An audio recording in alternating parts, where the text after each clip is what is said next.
Hey, so I know it's been a while since I made any sort of screencast type video, so I wanted to do more, but instead of focusing on a particular technique, I wanted to make just a general video where I write a rock pop style track and then just explain different tricks and give you tips like as I'm writing it.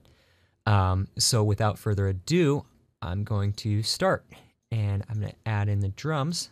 I usually start out with drums and bass and just kind of create the backbone for the song. This is Addictive Drums. As you can see, I have created many presets. Let's see, there we go.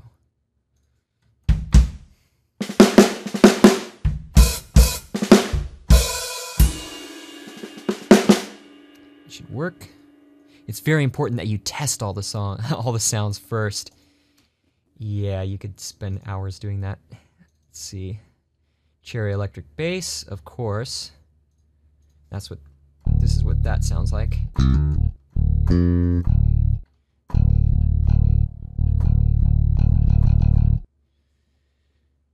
right. Right now I'm using the quick load, by the way, in Contact.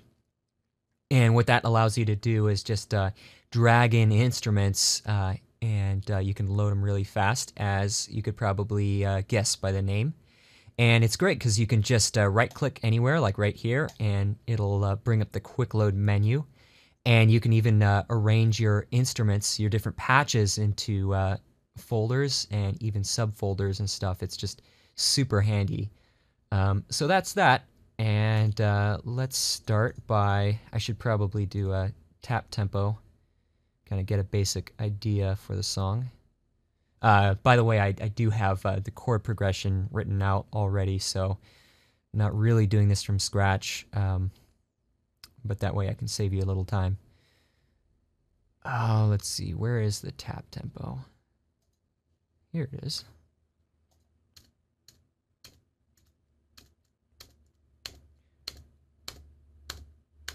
There we go. All right, I just got Sonar X1 a couple months back, so I'm still getting used to some of the stuff they changed around. I upgraded from I was on Sonar 7, the Producer's Edition, and they really simplified a lot. It's pretty cool, but I'm definitely still getting used to a few things here and there. All right. So I'm probably just gonna record a single drum or cymbal at a time, and we'll just take it from there.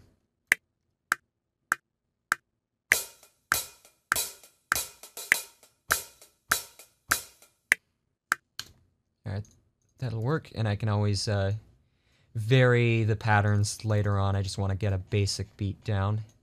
And let's quantize that. I usually don't quantize to 100%. If I'm going to record something live as opposed to note by note, basically I want to take advantage of that and leave some of the humanization in, as long as that's a possibility. So I'm going to do, yeah, 70% is probably good. Make sure that the notes snap to the correct places. And let's put down the kick. Now for this, I've got a chord progression. I was also thinking I would do a cool little polyrhythm thing there, but it's still going to be very much a snare on 2 and 4 type of beat. So I should probably put those in at this point.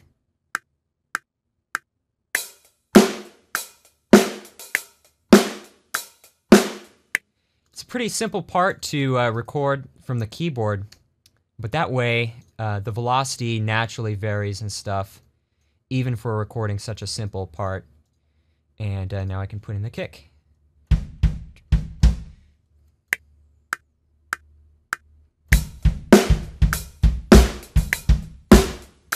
Let's see if I can continue that pattern the whole way.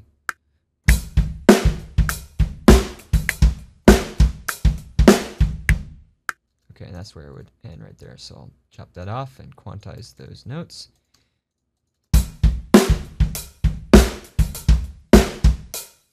Okay.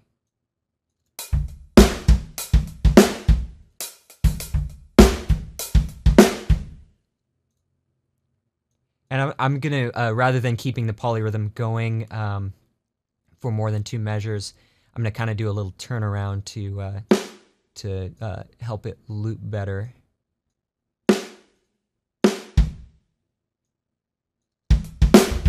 and that way I can just go straight back to the beginning of the pattern.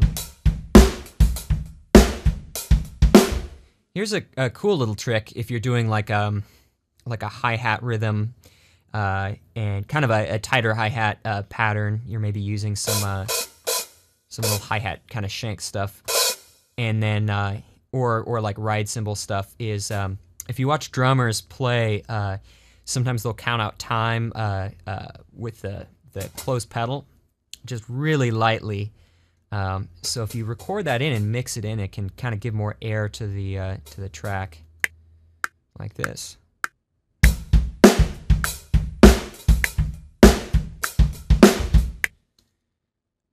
And you'll see where this is going in a second. I'm going to quantize that. Actually, probably quantize it to 100% because I'm going to bring it down to very low velocity and then just nudge it back just a little bit. That way it anticipates the notes. Probably get rid of that one. Just kind of gives it that extra live feeling. And I'm also going to put in a few ghost notes here and there just to kind of, yeah, a little complexity in the beat.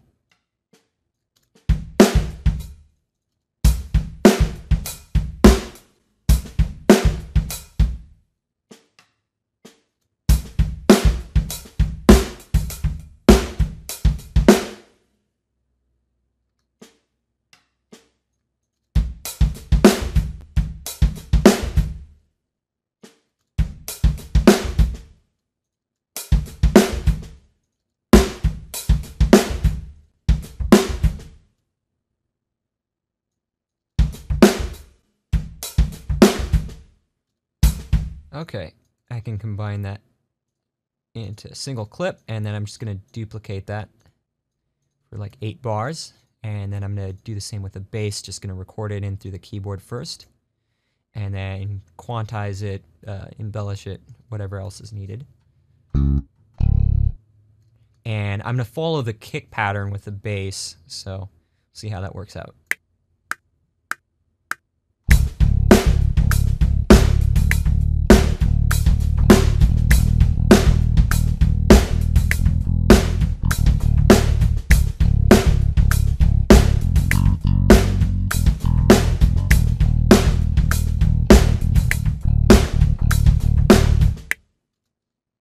Okay, let's try that one more time. I've got to follow the pattern when it loops around. The polyrhythm doesn't continue for more than two measures at a time. So.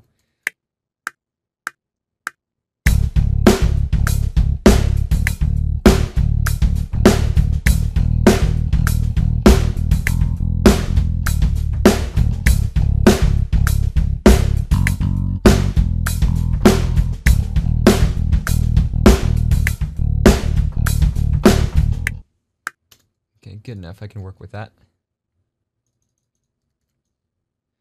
Now, the thing to look out for when you're quantizing is if there were any grace notes, since those quick notes would kind of ruin the quantization, which is a real word.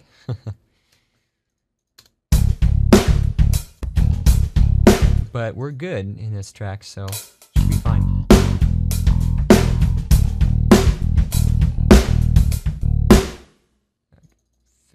That part could be better.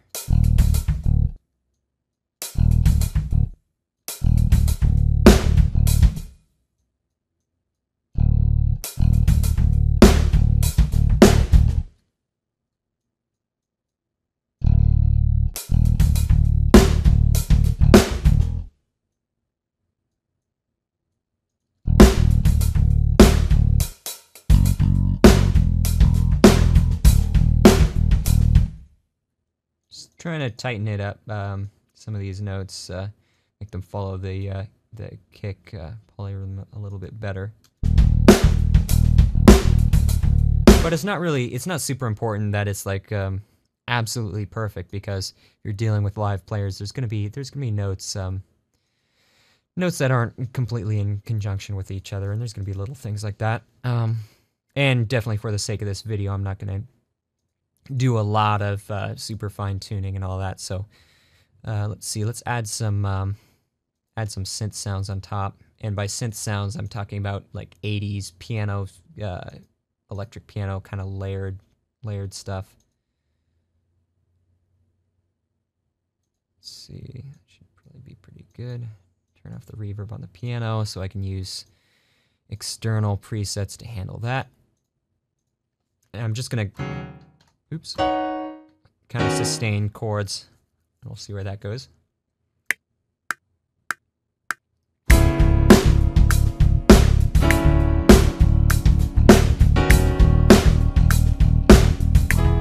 Probably play a little more straight. I'm trying to follow some of those anticipations, but I can always do that after the fact. I'm just going to try to get the voicings for now.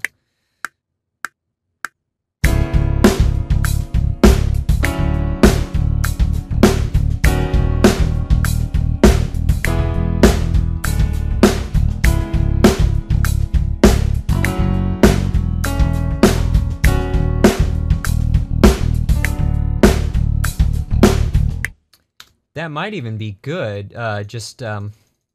because I have all of that rhythmic complexity with the bass and the kick drum. It might be a nice contrast to just have those straight, whole note chords on top of like that. Okay, and I'm going to duplicate that, so that way the electric piano is playing exactly the same thing.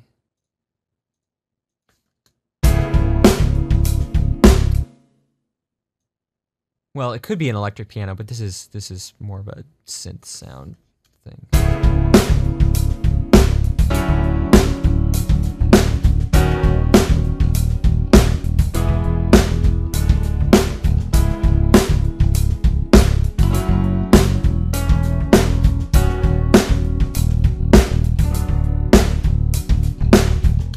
I'm gonna fix some of those parts. One thing that Kontakt can do is when you duplicate a track, you can create it as like a reference, like a linked clip, and that way if you change any of the notes, it'll automatically mirror those changes in the referenced copy.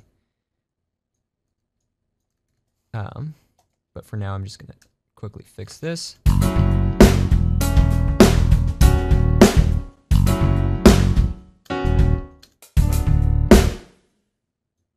Yeah, rolling those chords like that didn't work too well, so fix that and then up the velocity.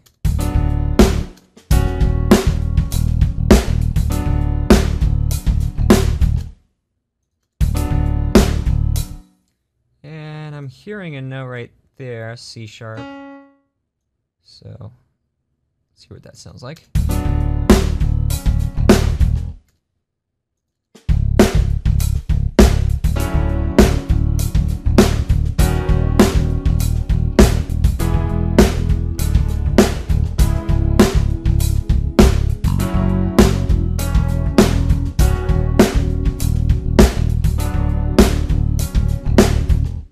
Cool. Let's add in some guitar. I'm hearing like a layered electric and acoustic guitar. I'm just going to use strawberry and steel strings. And we'll just use the light blank preset. I'm not going to be doing a lot with legato or articulations like that. The blank preset basically just has it's a really simple setup. It's just the soft sustain. No other settings really, but one thing I am going to do is turn off the legato. I'm just going to put the legato range to off.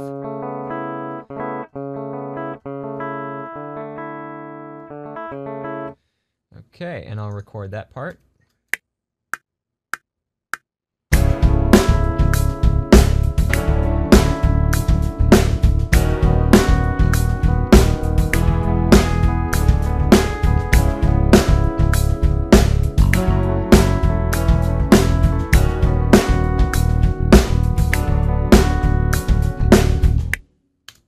That'll work. It's just something that's kind of mixed in the background. So, if you soloed the track, there's probably stuff that that I could, fix up about this guitar part. But I'm not super concerned about that.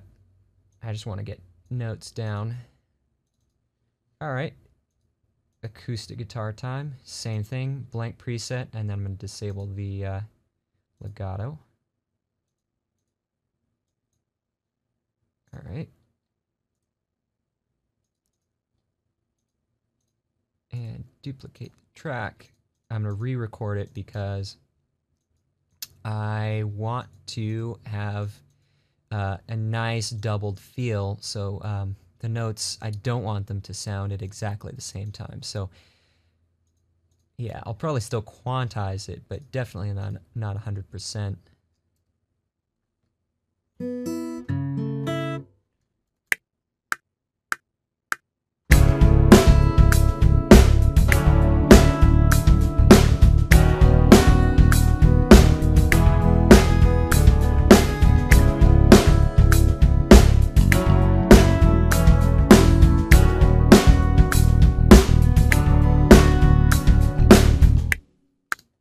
Okay, great. I just missed one note in there, so I'm not even going to bother re-recording it. I'm just going to type it in by hand. Even lazier, I can just drag over this, copy over this note here.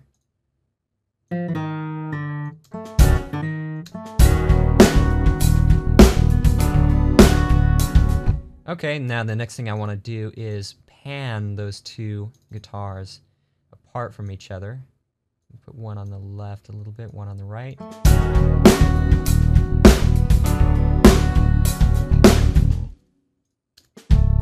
Now at this part, usually I'll go in and start embellishing like the drums, create some fills, and then start doing a little bit of mixing. Some people like to wait until the end of the process to, you know, and the end of putting in all the notes and getting all that figured out. But I kind of get a basic mix established as I work, just to get some of those ideas down. Now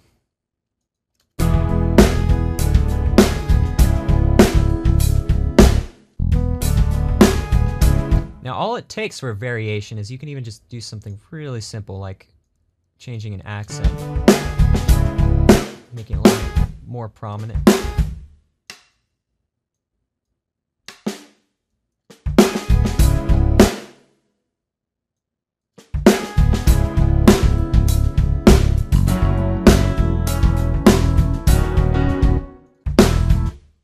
Put an open hi-hat right there. I could probably be doing a lot more with little open hi-hat stuff, but for the sake of time, I'm just going to do some basic things.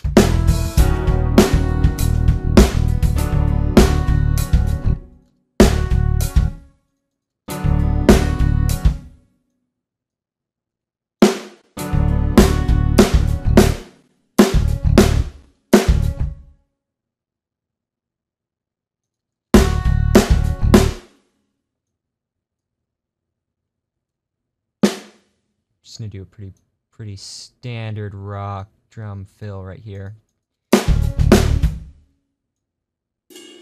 Oop, where are my toms? They're probably up here. Yeah.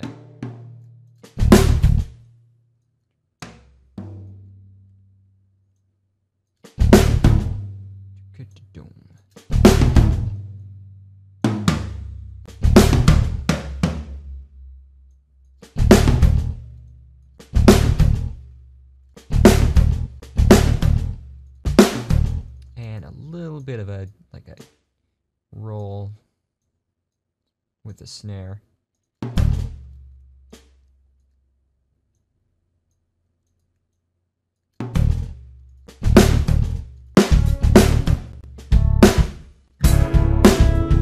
Yeah, and like I said, at this point, I'd probably start messing around with some EQ and reverb and compression.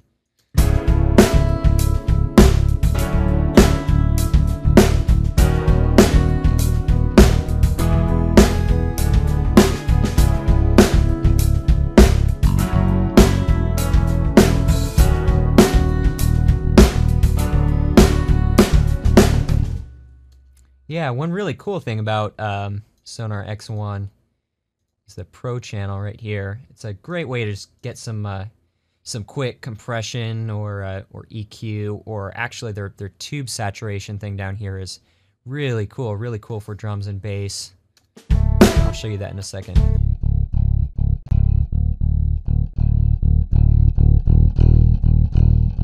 you always got to remember, if I'm upping the input right there with the drive, that means I'm also I have to counteract it and turn down the output to compensate for that increased volume.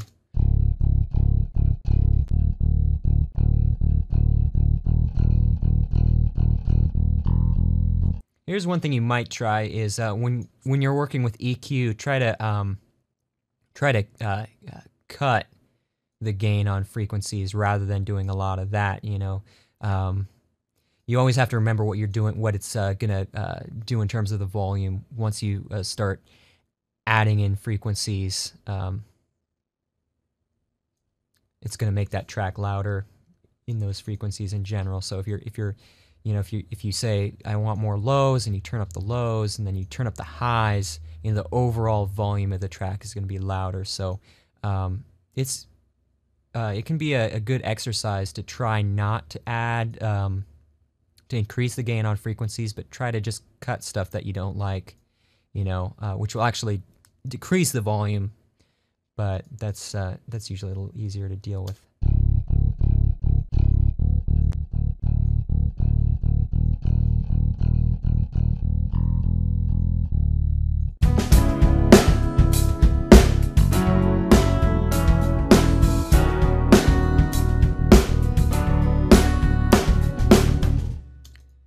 And one final thing that I'm hearing, I'm going to try reverb with a little pre-delay, kind of that slapback thing. Just hopefully a subtle effect. Let's try it out.